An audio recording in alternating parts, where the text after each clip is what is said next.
We finally have a series. Thank you so much for everyone who stayed tuned throughout all of that. Thank you so much. I appreciate it. But finally, we have some StarCraft. We are in a ZvZ, people. And spawning in the top left, we have the Mexican Zerg player, arguably the best Zerg player in all of Latino America.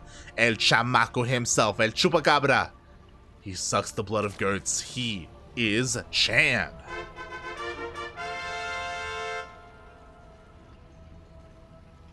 And spawning in the bottom right hand corner of Lightshade LE, we have the Chilean Zerg player representing Team Infernales Esports. It's Carlitos himself. It is Chorocarlo.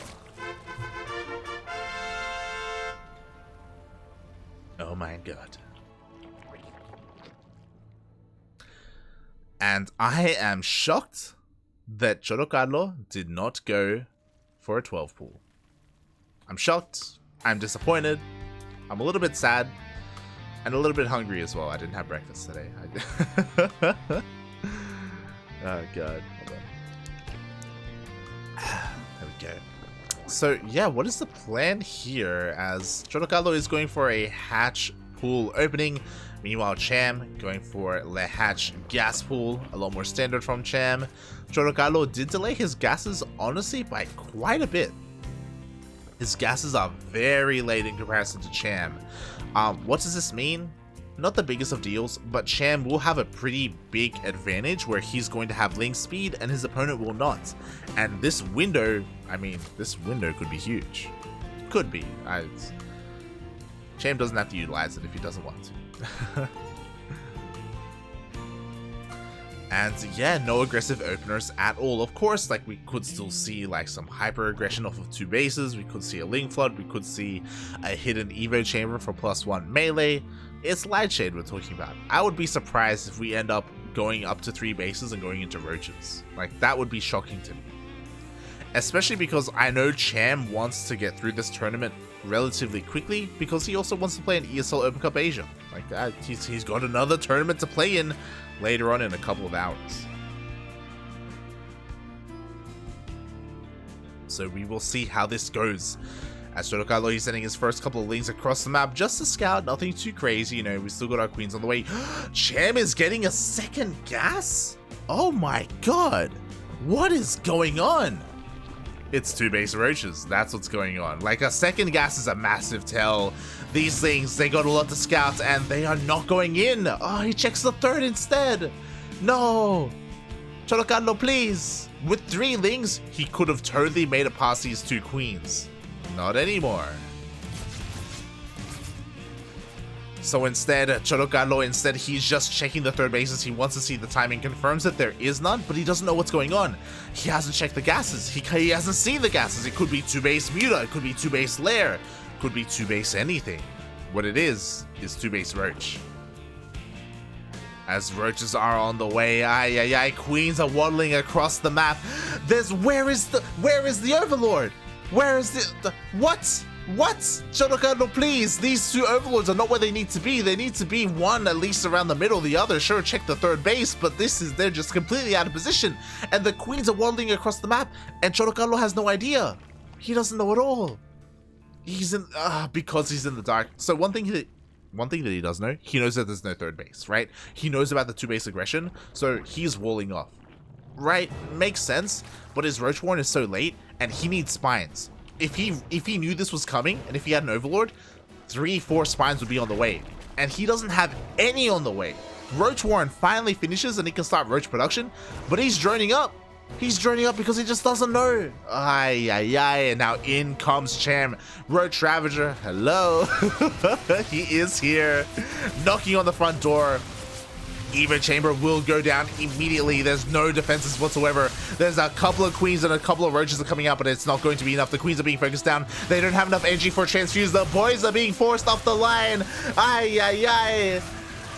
And it's not going to be enough to take down whatever Cham has. Cham's army is just too great here. The 2 base roach push is too much. GG gets called and Cham takes the first game.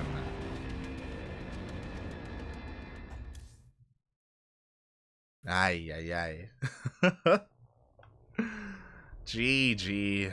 Well played. Chorocarlo, please. Questionable positions with his overlords. Unfortunately, he also lost his lings as well. If you don't at least have your overlords, at least have those initial lings spread out around the map as spotters, right? Like, he had nothing. He had nothing. He saw nothing.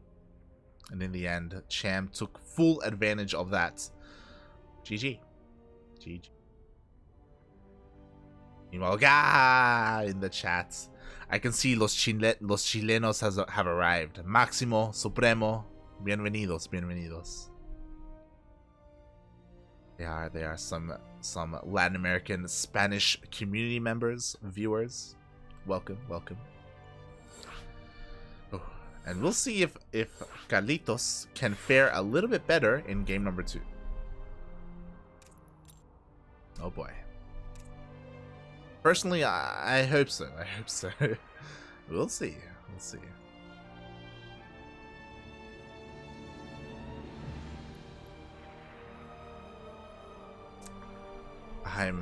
Alright, people. I want some predictions. 12 pool? I'm just saying. 12 pool? I would not be opposed to it from either player. But we'll see. We'll see. As we are loading into game 2, it is going to be on Oxide. And we'll see where we end up. Here we go. We are here in the lower bracket finals. We have El Cham. We have El Carlo. Zerg versus Zerg. Latinos versus Latinos. And here we go. Spawning in the top right hand corner of Oxide ALE, we have El Mexicano himself. He's not making a drone. He's listening to the stream. I love you so much, buddy. We have the Mexican Zerg player representing Team GP going for the 12 pull. It is Cham. Vámonos. And spawning in the bottom left-hand corner of Oxide, we have El Chileno, the Chilean Zerg player representing Infernales Esports. Currently down in this series and getting 12 pools. It is Chorocarlo. Oh no, he's going hatch first. Is he going to go hatch gas pool? Mates. Okay. It looks like he's going hatch pool gas. Right? Oh god. Meanwhile, what's important is a couple of things. Cham didn't go for a gas after this. It's not like it was a 13-12 or anything. It's just a straight up 12 pool. I'm sure he's going to be taking his hatchery at some point behind this, I'm sure. Meanwhile, there it is. It is a hatch pool gas opening from Chorocarlo. So not the worst opening. Oh my god, Cham is here with a drone. He's here with a drone. He scouts, he checks, he sees the hatch timing, he sees the pool timing. Is he gonna throw down a spine? Is he that crazy? Like, he's banking up a lot. I was waiting for the hatchery. He has so many minerals, and that's some minerals that he can turn into a spine. Cham, what's the play here? What's the bank for? Oh my!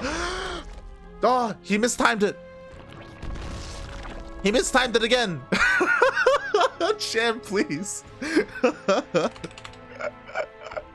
Cham, 2 times in a row. Come on, buddy. Okay, there's the spine. God damn it, Cham. Okay, well, the links are here. The boys are being forced off the line. Spine is on the way. It's not as early as he would have liked, but it's still there anyway, I guess. And with these lings and with these drones, like, with good enough micro, Chorocarlo should be able to hold on, but the more lings are flooding in, he gets us around on the spine. He's gonna be able to force a cancel, but all the lings are falling. The lings of Cham are just doing so much damage, oh my god. And 6 drones have fallen now for Chorocarlo, but so far he holds on. The queen comes out and Cham is forced to expand.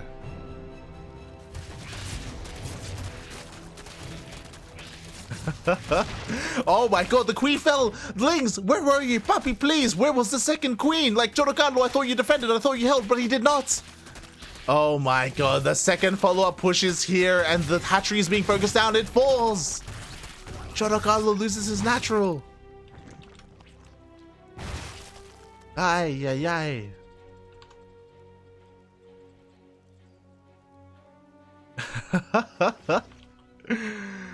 Oh god, things were okay. Things were looking okay for Chorocarlo when he held onto his natural. Like, look at the worker counts. Like, they're pretty similar.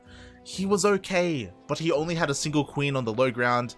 It was exposed. He didn't have it in the mineral line to like reduce surface area. He didn't have his second queen to help support it. His lings were just barely coming out. Like, unfortunately, things just snowballed out of control there. And now Chorocarlo's across the map. Now he has to make some moves happen. Yo, he gets a surround on the queen. And he will snipe a queen of Cham.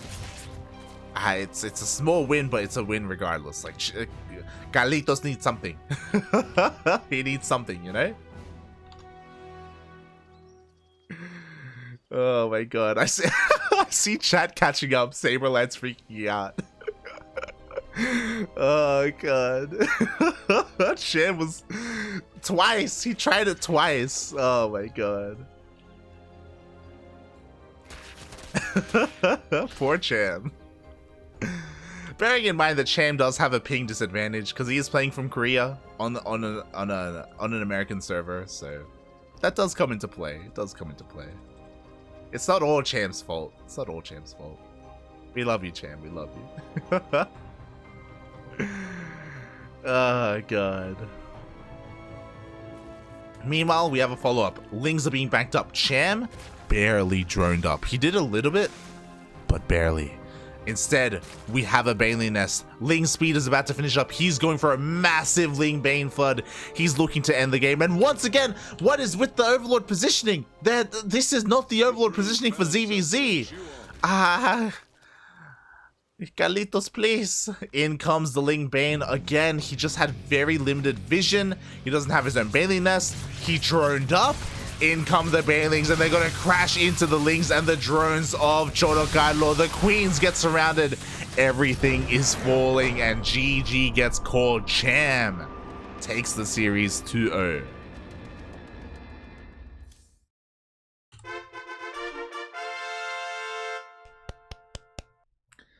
GG. Well played, Cham. In style, he takes the 2-0. Could have been a little bit more stylish if he didn't mess up that spine. Ay, ay, ay. But well played, Cham. He moves on to the grand finals for that rematch against Trigger. And this is where we open up the predictions.